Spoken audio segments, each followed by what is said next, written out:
la congresista Adriana Tudel está con nosotros. ¿Cómo estás, Adriana? ¿Cómo te va? Muy buenas tardes, Chema. Muchas gracias por la invitación. Dice la leyenda que estás en una cruzada para destruir el cine peruano y para que no haya más películas peruanas y punto. Y que todo el mundo se dedique a Walt Disney o a...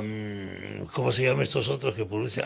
Esta cosa siniestra, los Avengers, la Liga de la Justicia y cosas parecidas. ¿Qué dices sobre eso? Bueno, nada más alejado de la realidad. Es absolutamente falso. Esas son cosas que se han estado diciendo malintencionadamente. Ha habido una respuesta absolutamente desmesurada y agresiva a un proyecto de ley que he presentado, que lo que busca es efectivamente hacer mucho más dinámica la industria cinematográfica en el Perú. El proyecto que yo he presentado es un proyecto de varios otros que van a tener que ser sustentados y debatidos en la Comisión tanto de Economía como de Cultura, ¿no? Y lo que yo estoy proponiendo es principalmente desburocratizar la industria cinematográfica, que es una industria que tiene muchas dificultades justamente porque es muy burocrático. Entonces, el primer punto del proyecto es darle un estatus legal a la Film Commission, que es una organización que se ha formado por resolución ministerial, es decir, depende un poco de quién sea ministro en el momento, que lo que se dedica a hacer es facilitar la realización, que ya existe en otros países, existe en el Perú, pero lo que busca el proyecto es darle un estatus legal para que tenga duración independientemente del gobierno de turno. ¿Desde cuándo existe esto en el Perú? Perdóname. Bueno, la resolución ministerial es reciente. Es reciente. Porque en otras...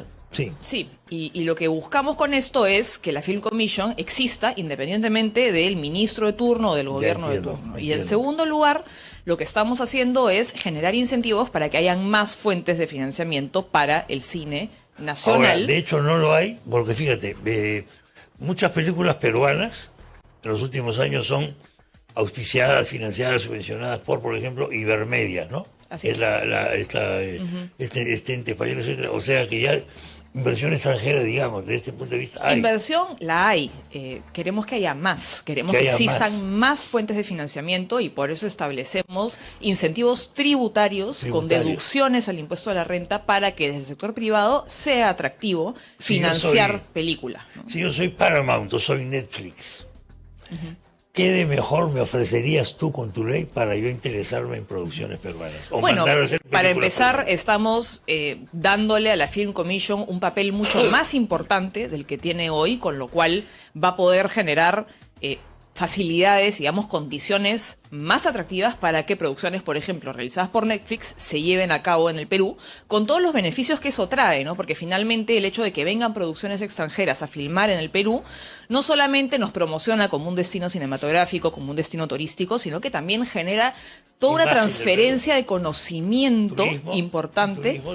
Turismo también. Turismo puede ser. Que sea, digamos, un destino cinematográfico más atractivo, y que hayan coproducciones con la industria nacional, que se transfiera conocimiento, que haya más empleo. Entonces, todas estas son cosas beneficiosas para la industria que, sin embargo, a mí me llama mucho la atención, han sido absolutamente ignorados por algunos gremios que han tenido nuevamente esta actitud absolutamente desmesurada y agresiva, porque hay un punto con el cual evidentemente no están de acuerdo, que es que como estamos abriendo la puerta a que hayan nuevas fuentes de financiamiento, estamos poniéndole topes a los subsidios que se le da desde el Estado al cine nacional. ¿Debe haber subsidios o no debe haber subsidios? Porque algunos dicen, Adriana, lo que pasa es que es una moderada, hay que eliminar todos los subsidios y se acabó el problema. Y el cine no funciona así, te aviso, a nivel mundial, No, evidentemente a nivel mundial existen estímulos económicos públicos para la industria cinematográfica y mi proyecto no plantea en lo absoluto eliminarlos. El problema es que los subsidios, como tipo de estímulo económico, generan una serie de problemas que son transversales a cualquier tipo de industria, sea esta cultural o no. Cuando uno entrega subsidios, lo que suele suceder es que si uno produce algo subsidiado por el Estado y ese algo, independientemente de si es valorado o no valorado, va a seguir siendo producido siempre, porque siempre va a haber financiamiento público, entonces lo que se llega a producir por lo general genera ineficiencias porque va a ser producido, le guste o no le guste, independientemente del criterio que uno utilice, no necesariamente económico, a el público para el cual está dirigido. Eso es número uno. Número dos, Entiendo. cuando uno entrega un estímulo económico directo a través de un subsidio, se genera mercantilismo.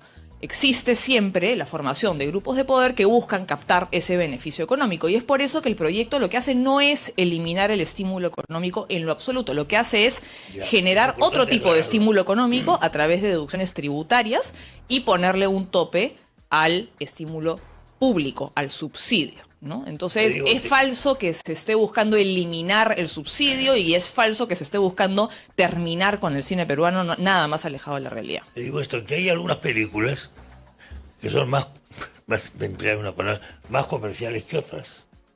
Exacto. Pero hay algunas y- que son menos comerciales que siempre debe haber ese cine, porque es imagen del Perú. Eso te lo digo, la industria del cine europeo está basada en eso, básicamente, ¿no? Sí, y De digamos, pronto no son tan comerciales, pero tiene que haber esa película. tiene que haber cine comercial, tiene que haber cine independiente, tiene que haber cine de autor. producciones independientes, cine de Sin autor. embargo, a mí sí me llama mucho la atención esta visión tan dicotómica y binaria que se tiene desde ciertos sectores, Entre comercial y no comercial. entre comercial y no comercial, No, y que si claro. nosotros abrimos la puerta al financiamiento desde el sector privado, entonces solo va a haber cine comercial No, y pues, se acabó el no, cine no, de no. autor. Eso es absolutamente falso, porque Claro que existen sí. incentivos, incluso desde el sector privado, para poder financiar una película que tal vez no va a ser la más taquillera, pero que No va a la más ganar una taquillera. serie de premios en festivales internacionales Eso y que va a reúne- tener mucho prestigio, ¿no? Reúnen en beneficio de la imagen del Perú. Claro, antiguamente había mucho esa distinción entre comercial y no comercial. Hoy día ya me da la impresión de que no está de moda la discusión, pero Pero me parece que ese sigue siendo un sesgo que se tiene desde ciertos sectores en la industria que creo no se condice con la realidad, porque nuevamente creer que todo es o blanco o negro o comercial o de autor Sí, no se condice con la estoy de realidad, acuerdo. y pueden haber fuentes de financiamiento no necesariamente públicas perfectamente interesadas en financiar una película, nuevamente, que es de autor o es independiente y que va a ganar muchísimos premios a nivel internacional y que además sale en pone en la al Perú prensa, y a las quienes noticias y financian todo. Claro. en los ojos del mundo, ¿no? Tengo algunos proyectos, he hecho algunos documentales. Bueno, en uno gané un concurso y en otro no gané un concurso. Ahora debo decirle que gané el concurso, que no era tanta plata tampoco, era bien independiente, ¿ah? Porque era sobre la resistencia de los ayánicas contra la invasión de Sendero del terrorismo a fines de los 80, etcétera, y había críticas a la Comisión de la Verdad, además, y eso se dio, debo decir, en el canal 7 de televisión.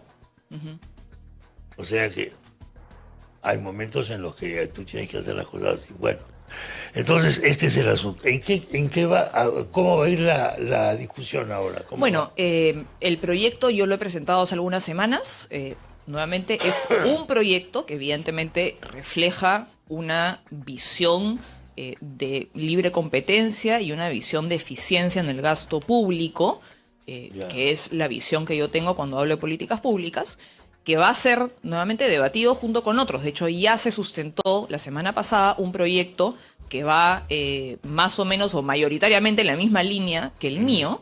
Entiendo yo que hay otros proyectos que están siendo preparados por la materia, y lo que corresponde es que cada uno de los congresistas sustente el proyecto y que la comisión, una vez que arranque el debate, elabore un predictamen recogiendo un poco lo que digan los distintos proyectos, y en ese momento se invitará a todos los sectores correspondientes e interesados para poder recabar opiniones, ¿no? ¿Vas al cine?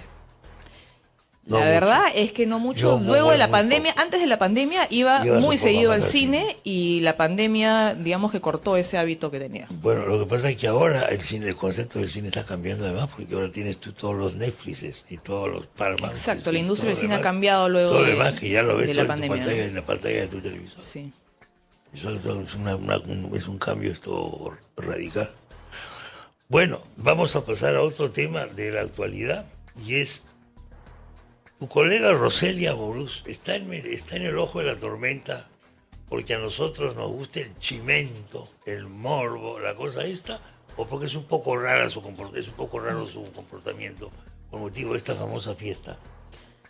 Bueno, creo que ella ya lo ha señalado, ¿no? Ha tomado una mala decisión. Una mala decisión que finalmente ha tenido repercusiones que escapan lo meramente personal, está teniendo repercusiones políticas y definitivamente es algo que vamos a nosotros tener que conversar como bancada y sobre todo escuchar qué es lo que tiene que decir ella. ¿Qué sientes cuando se dice que entre la Junta Nacional de Justicia y el Congreso hay una lucha de poderes? Es que está en absurdo. peligro la separación de poderes. Es absurdo este argumento que se utiliza para alegar que el Congreso está atentando en contra de la democracia y la separación de poderes, porque algo que no se está diciendo es que efectivamente en una democracia existe separación de poderes, cada poder tiene su ámbito de acción, sus funciones, y no dependen uno del otro, pero también existe lo que se llama el sistema de pesos y contrapesos, es decir, cada poder del Estado tiene mecanismos de vigilancia mutua para que cada poder no se exceda en sus funciones, no abuse de sus funciones o las utilice para fines que son equivocados, ¿no? Entonces, uno de estos mecanismos que forman parte del sistema de pesos y contrapesos es que el Congreso de la República puede acusar constitucionalmente a ciertas altas autoridades del Estado, como el fiscal de la Nación. De hecho, se destituyó a Zoraida Ábalos en ejercicio de una función que es perfectamente constitucional y que forma parte del sistema de pesos y contrapesos que existe en toda democracia. Y lo mismo sucede con la Junta Nacional de Justicia. Y acá sí me gustaría hacer un comentario, que es que la responsabilidad política en una democracia es sumamente importante, ¿no? Y yo soy plenamente consciente, creo que a nadie le cabe duda que el Congreso muchas veces se puede equivocar cuando toma decisiones y puede tomar decisiones que son muy malas. Pero el ciudadano tiene cómo castigar o premiar esa mala decisión, es decir, existe responsabilidad política. La ciudadanía sabe perfectamente cómo votó cada uno de los congresistas, cada una de las fuerzas políticas. Algunos se pueden olvidar, pero la información está ahí y el ciudadano sabe perfectamente cómo votó quién y qué fuerzas políticas han tenido un buen desempeño o un mal desempeño, y con su voto pueden castigar el mal desempeño y premiar el buen desempeño. Si nosotros empezamos a decir que el Congreso no puede tomar este tipo de decisiones y empezamos a apoyar estas posturas que suelen haber desde la academia, sobre todo desde el establishment académico, de que el Congreso no debería poder ni nombrar altos mandos ni sancionarlos, sino que esta potestad debería estar en manos de organismos de expertos que no son elegidos por nadie. Notables, los famosos los notables. Los el peligro notables, con esa alternativa, que a primera vista puede sonar muy bien y puede ser muy atractiva, es que no hay responsabilidad política, porque si nosotros permitimos que se creen estos espacios ajenos al sistema de pesos y contrapesos, donde no hay representación política, pero que sin embargo sí se toman decisiones importantes, el ciudadano no tiene cómo castigar o premiar las buenas o malas decisiones. Entonces, eso en el fondo lo que hace es quitarle poder al ciudadano. Y creo que es muy importante hacer esa precisión, ¿no? Porque cuando suceden este tipo de procesos de control político, siempre escuchamos a ciertos grupos que dicen que el Congreso no debería ni nombrar a los miembros de la Junta Nacional de Justicia, ni a los miembros del Tribunal Constitucional. Mientras no cambie de mayoría. ¿Perdón? Mientras no cambie de mayoría. Exacto, mientras la composición sea favorable a ciertos grupos, también hay que decirlo. Porque en el fondo no nos gusta la democracia, o sea, nos gusta la gente de calidad, aunque no sea elegida por el pueblo, no interesa, porque el pueblo también está muy equivocado. Entonces yo gobierno porque... Y yo comprendo, digamos, que esa alternativa pueda sonar muy atractiva, y de repente si tuviéramos un grupo de notables, de repente tomarían en conjunto, de repente mejores decisiones. Pero ¿qué pasa si se equivocan? Cuando se equivocan, la ciudadanía no tiene nada que hacer al respecto, porque no hay representación y no hay responsabilidad política. Nadie se va a hacer políticamente responsable del resultado de un concurso público llevado a cabo por notables. Lo que pasa es que ahora estamos a nivel popular y social en modo autoritario. O sea, lo que queremos es alguien que haga el milagro de sacarnos de la pandemia. Exacto. Alguien que haga el milagro de no sé qué. Y creo que ya deberíamos darnos cuenta que las soluciones mágicas a los problemas nunca lo son, y siempre terminan generando más problemas, porque hemos visto cómo la crisis que estamos viviendo hoy es el resultado de una suma de malas decisiones que hemos tomado, porque supuestamente eran las fórmulas mágicas que nos iban a solucionar todos los problemas, y resulta que lo único que han hecho es profundizar aún más la crisis. Entonces tenemos que empezar a darnos cuenta de que los cambios requieren tiempo, requieren trabajo, requieren compromiso, y tenemos que ser muy escépticos cuando alguien viene a decirnos: esta es la solución mágica a todos los problemas, con esto el país va a cambiar de un día para otro, porque por lo general son intereses que se aprovechan de legítimos descontentos ciudadanos para poco a poco Y le ir falta medrando la información. institucionalidad y poco a poco teniendo menos barreras para la captura del poder. No preguntamos por quién votamos, no sabemos por quién a quién elegimos, la mayoría no sabe a quién elige. Y creo que Y tenemos hay- también un sistema electoral que favorece un poco estos malos resultados, ¿no? Creo yo que, y de hecho yo he planteado proyectos de reforma política que buscan cambiar el mecanismo de elección del Congreso, ¿no? El hecho de que sea un sistema de elección proporcional a través de listas con una cifra repartidora y un arrastre, creo yo, favorece que tengamos, digamos, este Lo tipo estamos viendo. de... Quizá la pandemia tiene mucho que ver con esto. Ya que estás, voy a aprovechar para plantearte lo siguiente. Lo vengo diciendo a algunos congresistas que han venido acá al programa. Falta una movilización, falta un pedido de responsabilidades al Estado peruano por la pandemia. Me parece que nos hemos olvidado de eso un poco. Sí, y Digo, sobre ¿qué todo más? teniendo en cuenta que el Perú ha sido uno de los países a nivel mundial que peor ha manejado Entonces, por millón de habitantes. la crisis y que peores resultados ha tenido, a pesar de tener los toques de queda y las restricciones más severas también a nivel Hemos mundial. estado, como yo decía, en prisión domiciliaria, hemos estado virtualmente. Exactamente, hemos vivido en un estado de emergencia que ha durado 2 años o Sí. más y algo que tiene que saber la ciudadanía es que el estado de emergencia, digamos, no solo restringe libertades ciudadanas, sino que le permite a los gobiernos poder tomar decisiones a dedo. Entonces, por supuesto. creo yo Con la que sí se implicancia económica requiere... que eso trae consecuencias económicas. Exacto. Y de corrupción sobre y de todo. corrupción sobre todo. Entonces sí creo que es importante que se investigue con mayor profundidad la toma de decisiones en ese momento, ¿no? Bueno, esto te lo digo porque el otro día subí a un taxi y el taxista me contó una historia trágica de su vida, cómo muere su madre. Me dijo, y cómo caigo yo después con COVID, me dijo. Pero yo no sé si esa persona que está enterrada ahí es verdaderamente mi madre. Claro, porque no había forma de verificar No la puedo identidad verificar. Me han dicho que es mi madre. Yo no lo sé. Entonces, la pregunta es, ¿no tenemos derecho o no tienen los derechos de los ciudadanos de este país derecho a conocer eso? Por supuesto que tenemos derecho a conocer eso, a conocer la verdad detrás del pésimo manejo de la pandemia y nuevamente se normalizó la restricción de esos derechos. La pandemia sirvió por temor, ¿eh? por temor Porque y hemos porque tenido evidentemente estábamos pánico, atravesando una situación en la cual se sabía muy poco, pero terminó justificando esta restricción, digamos, desde mi punto de vista, injustificada las libertades y los derechos de los peruanos. Yo he tenido incidentes, a mí me han votado de 2 locales. ¿Por qué? Por viejo, pues. Finalmente, esa era la respuesta. Pero como yo era un ocioso que en esa época no trabajaba acá, yo tuve tiempo, pues, de movilizarme en Decopi y a todo. Y empapelarlos a todos estos cretinos. Pues yo entiendo que mucha gente no lo ha podido hacer. Pero sería bueno, no lo sé, hacer una campaña, alguna cosa, para reunir a los deudos.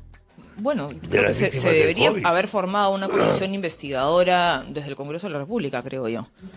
Eso es algo que digamos, no me explico por qué no ha No se ha sucedido, sí. Lo que hasta pasa es que a ahora. veces queremos olvidar lo malo, ¿no? O sea, creemos que ya eso ya pasó. No, las cosas no pasan así nomás.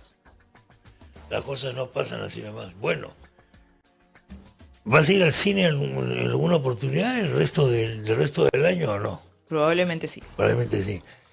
¿No te provoca ir a ver esto o no te ha provocado ir a ver cómo se llama la película de la rosada, la chica rosada? Barbie, my dear. Barbie, ¿no has visto Barbie? Sí he visto Barbie. ¿Has De hecho, visto esa ha Barbie? sido la última película que he visto en el cine. ¿Y qué te ha parecido? Una película entretenida, no particularmente de mi gusto. Bueno, la fiebre de Barbie, que duró poco felizmente, ¿no? Todo el mundo estaba de rosado. Sí, de hecho, cuando la fui a ver, todo el cine estaba vestido Entonces de yo me he rosado. quedado turulato porque evidentemente digo, ¿qué hace esta gente en el parque Kennedy en fila? ¿Está regalando algo?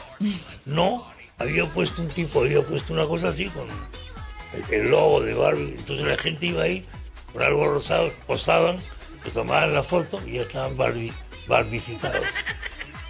Así es. Entonces, bueno, ¿Habrá sido subsidiada esa película? Lo dudo mucho, de hecho ha sido financiada por Mattel, ¿no? Espero que no. Muchas gracias, Daniel, por aquí. Gracias a ti, Chema. Hasta luego, estamos en contacto.